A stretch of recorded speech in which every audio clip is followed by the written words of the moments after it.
9시, 10시 그래요. 그렇게 해서 코로나가 잘못 종식이 되고 하면은 얼마든지 그거는 하는데 그래도 합당한 어떤 제재를 해줘야 되는데 그러니까 일반적인 감염병은 집단 면역 형성 기준이 백신 접종이 한 60%, 70% 정도만 접종이 이루어지면 이게 중간 도미노에서 중간에 이렇게 끊어지는구나. 끊어지는 현상이 발생을 하면서 더 이상 확산이 안 되는 거거든요. 근데 이러한 원리인데 코로나19 같은 경우에는 전파력이 너무 강해요.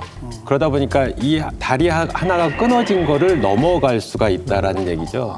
그러니까 사실상 집단 면역이 형성되려면 적어도 특정한 이유 때문에 예방접종을 안 하시는 분 빼놓고는 100% 각각의 접종을 받으셔야 된다. 이렇게는 보는 거죠. 근데 이게 조금 또 이 코로나19에 대한 토론회가 있었는데 거기서 나온 이야기입니다.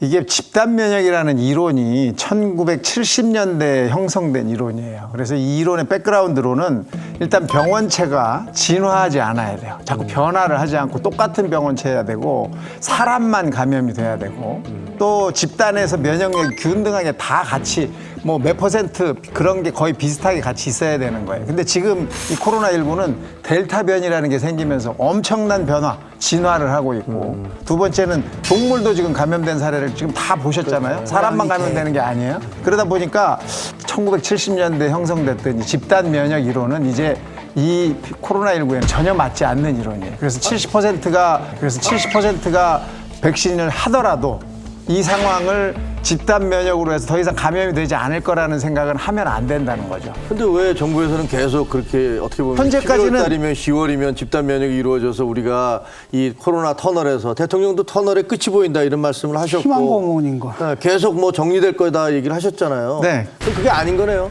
그러니까 이 이론에 근거했기 때문에 그 나머지 모든 방어 대책은 여기에 맞춰져 있었는데 이 이론이 맞지 않으면 대책을 바꿔야죠. 예. 근데 지금 전문가들은 지금 이 이론이 완벽하게 그때와 다르다, 상황이 다르다는 얘기를 하고 있는 거거든요. 근데 정부 당국이나 이 방역 체계에서는 지금 계속 그걸 따라가고 있기 때문에 안 맞는 거죠.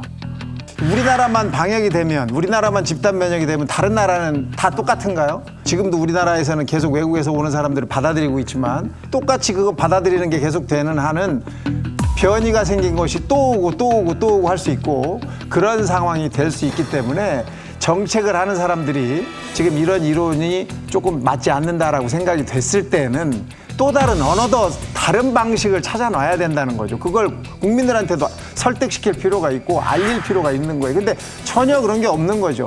그 전문가들 집단에서만 계속 이 얘기를 하고 있으면 뭐합니까?